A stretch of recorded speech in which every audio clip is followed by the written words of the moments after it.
Okay, the bread is done. It's cooling over there on the counter, and I'll show you about how crispy I got it after I finish with the vegetable portion of the panzanella. It's a bread salad, but what makes it is fresh heirloom tomatoes, fresh basil, cucumber, and the recipe calls for a red onion that she slices very thinly and puts in.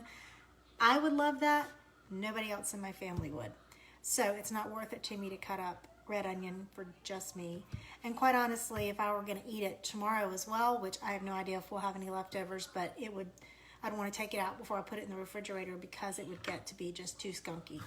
All right, I have got an English cucumber that I took, and I just took a spoon and made it where it doesn't have any of those seeds in it. And all I'm going to do is chop it into little half moons and put it in my big bowl. And then normally, well, I guess in a perfect world, I would have tomatoes off the vine from my garden. That is not happening. Or from the farmer's market. Nope, not that either. But I do have some beautiful Campari tomatoes that I got. Happened to get at Wegmans at the grocery store, but they come in a clamshell package like this, and they're just Campari tomatoes. I like them. I don't know what to tell you. Tomatoes are tomatoes are tomatoes until they're not, and I don't even know how to describe that or explain that, except if you like tomatoes, you know what I'm talking about. They've been hanging out on my counter since I got them the other day because you don't ever put the tomato in the refrigerator. Much better room temperature. If you put them in the refrigerator, they get sort of mealy and mushy, and I don't even know what all starts going on in there. But there you have it. Normally, I would have gotten heirloom tomatoes, and I would have gotten at least 2 different colors of tomatoes. I think the recipe says red and yellow. They've also got purple. They've got striped ones. They really have some beautiful varieties. Most of the time I can find red and yellow maybe, or the red and purple. But I sort of did an end run around the middle on that one and cheated because I couldn't find the heirloom that I wanted. I don't have any fresh. There's no farmer's market available to me at the moment. So I used the Campari, which are smaller than what the recipe calls for. So I'm going to use a few more of them than called for by the recipe. And I got these orange poppers. They are cherry tomatoes on the vine. Wegmans sells them, but well, actually, come to think of it, I'm not sure I've seen them in other places, but I know that I have seen the little sun-kissed ones and the little packages that are all the different colors, purple, some that are slightly green, orange, red, yellow. So get what you can get of different varieties.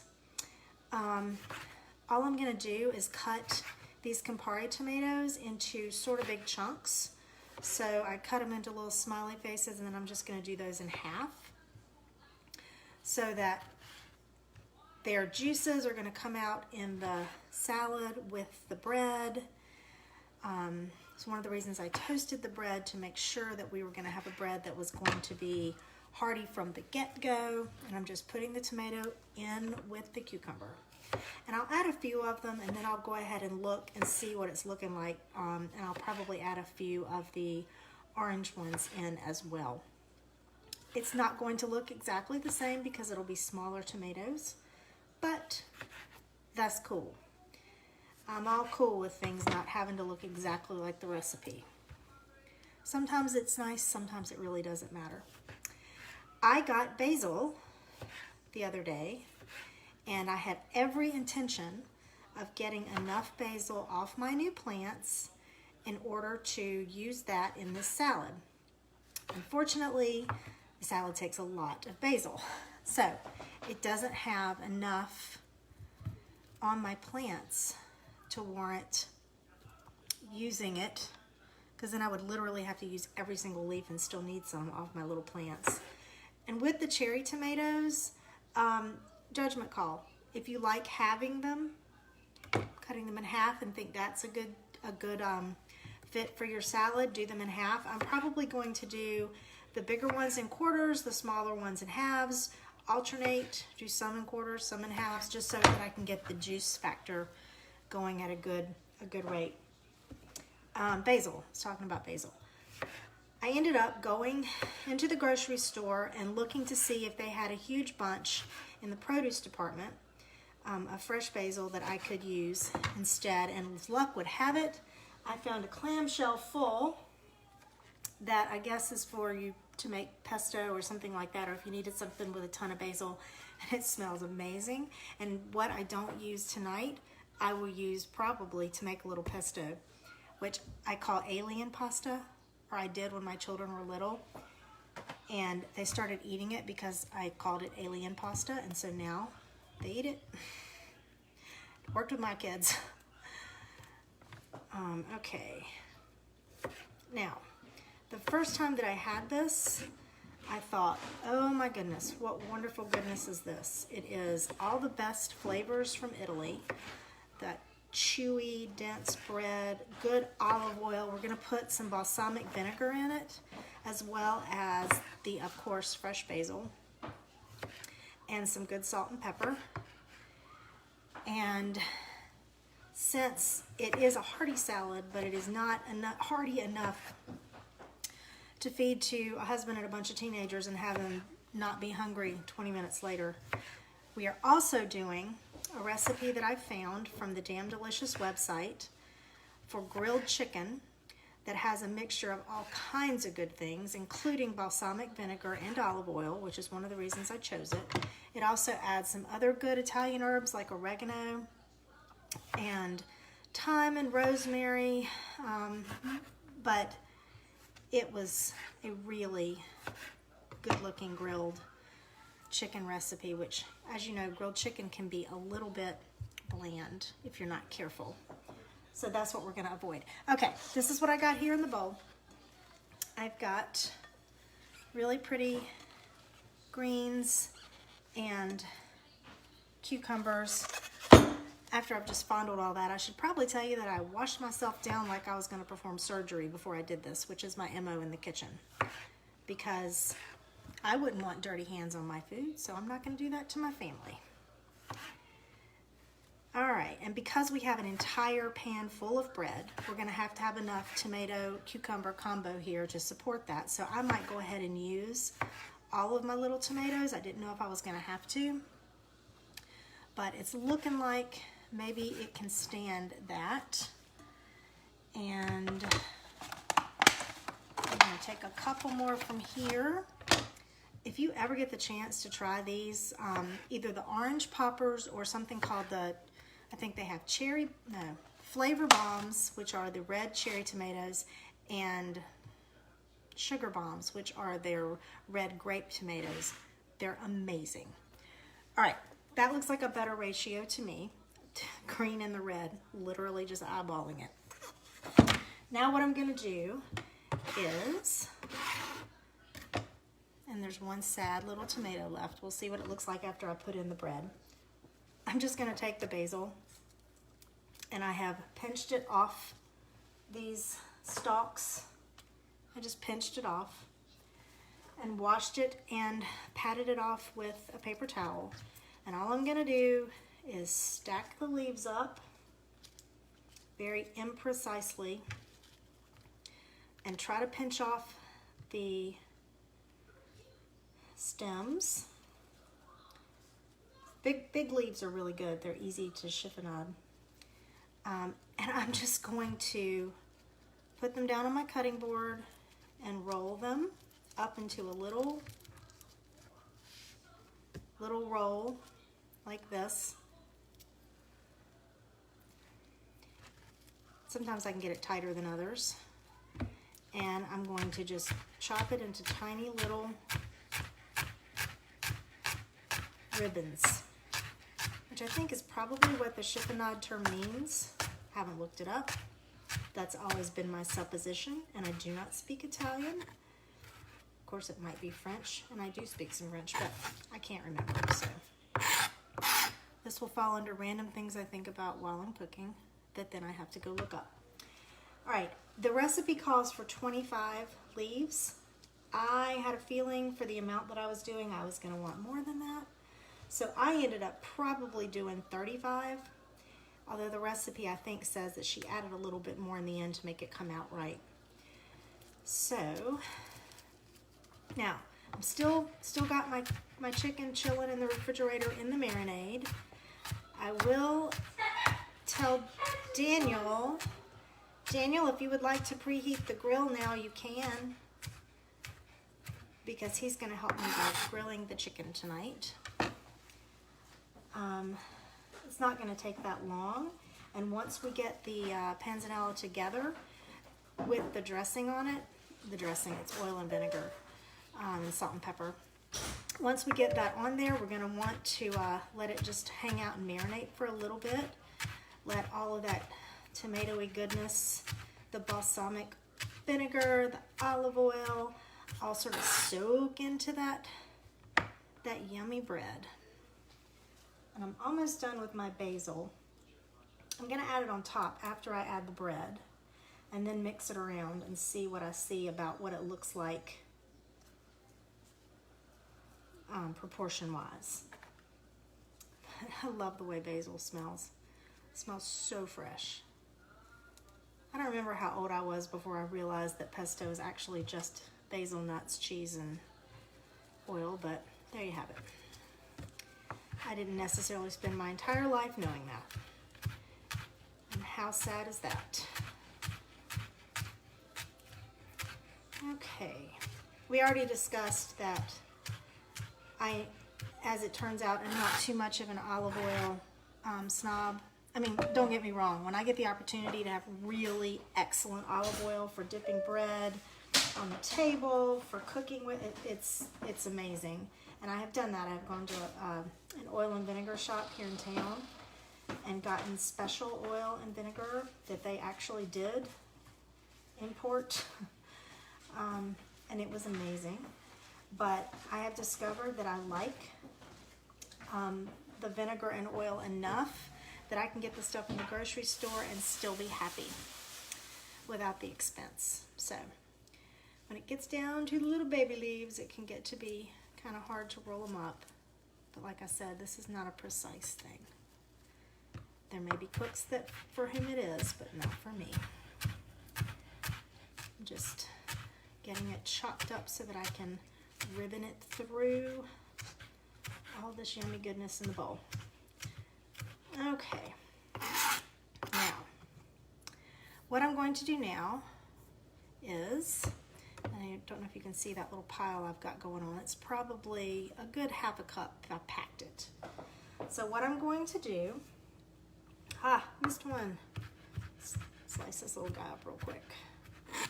What I'm going to do is going to go get my pan of bread. It's been hanging out over there cooling off. And I think it's probably cool enough now to be able to go into our salad. Since I grabbed that barehanded with confidence, I'm glad it ended up being okay. All right, here's all the bread, and it is, I can't squish it, and I'm pushing down pretty hard. So it's got some good crisp to it. And it smells really good where I put the olive oil on it. But I don't know if you can see, the pan doesn't have olive oil pooled in it or anything. It is very,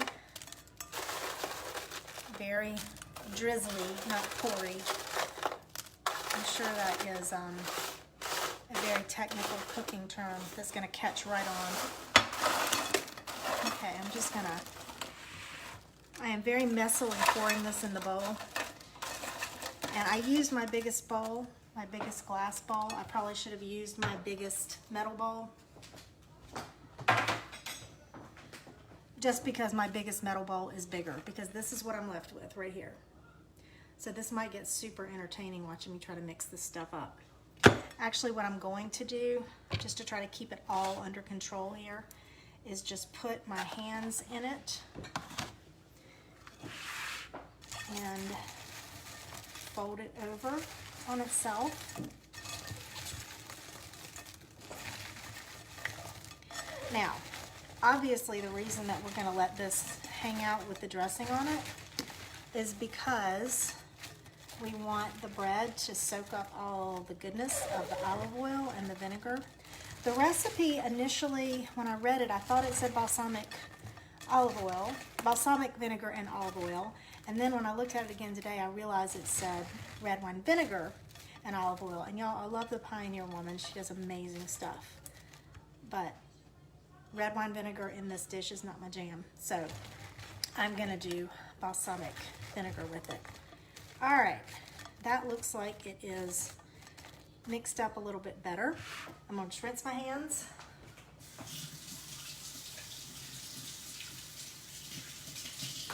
And then we're gonna make a little dressing. The amount of dressing that it calls for, we might add a little more, we might add a little less, I don't know, I'm gonna eyeball it.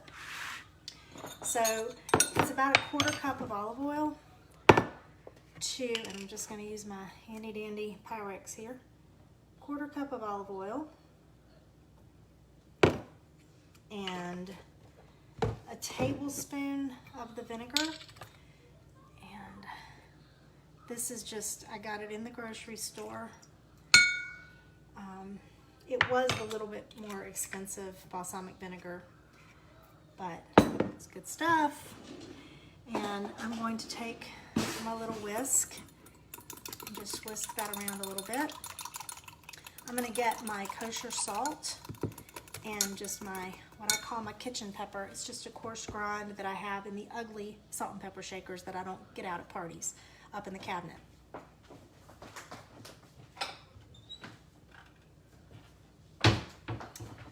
Okay, so I'm gonna take my coarse salt, and I think I've said before that I like to go easy on the salt. You can always add more salt as is your taste. But I'm only gonna add about a 1/4 teaspoon, which is probably still gonna be a lot with this little oil and vinegar. And I'm gonna add the same amount of black pepper because I like it. And I like what it does in the salad. Okay. I'm getting that all mixed up.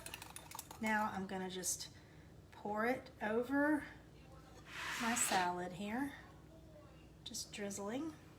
And it's kind of a shame to darken some of those colors with the balsamic vinegar, but it smells good enough that I will grin and bear it. All right.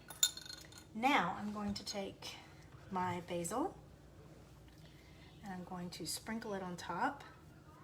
And clearly I'm going to mix all this stuff up. I just have to decide, you know, in my wisdom of not getting the bigger bowl, which is going to make this hard as the dickens to mix, how I'm going to do it without throwing it everywhere. Although, I don't know, maybe that'll be entertaining for a Friday afternoon. I'm thinking tongs. The chicken is in the refrigerator in a plastic bag. Daniel's awesome. He's going to go grilled chicken for me. Now, I'm just mixing this up. Now, like they're in the sink. Like a lot of things in life, it gets better if you wait on it a little bit. We could eat this stuff right now, and I'm sure I would make lots of yummy sounds, but it would not be good enough yet. It's got to get all done together, and I think I am going to cut up a few more tomatoes in there. I told you, you sort of just got to eyeball it and see how much bread's showing through and how much tomatoes you're seeing, and then go from there.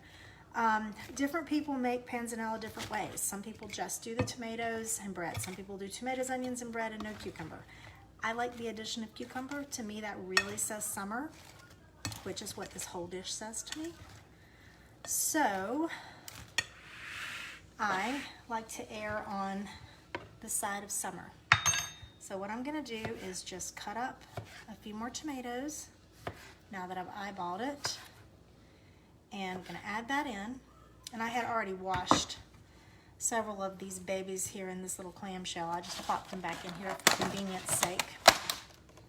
So I'm gonna take another line of these and gonna put them in, and I'm probably going to quarter them now because I like the juiciness factor of it. And when it comes time to eat this, which by the time the chicken has grilled, which will take, I don't know, 20 minutes, 25 minutes, depending on how big the chicken breasts are, which I can't remember right this second. They didn't seem huge. But I'm going to plate it by getting a shallow bowl, and I'm going to put, let's see what this looks like. I'm going to put the Panzanella on the bottom, and then I'm going to take those chicken breasts and just slice them on the diagonal and slice them into more like chicken tenders and lay them right on top of the Panzanella. We're gonna eat them.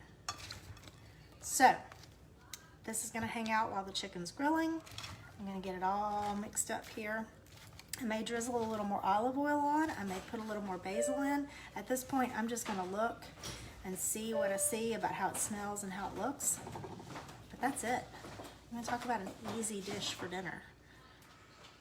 And it smells just like summer, which I will take. I'm ready for something happy and warm. That's it. I will post the recipes for the one for the chicken and the one for the Panzanella, and I will do a picture of the finished product. If I can last long enough to take a picture before I eat it. Okay, thank you.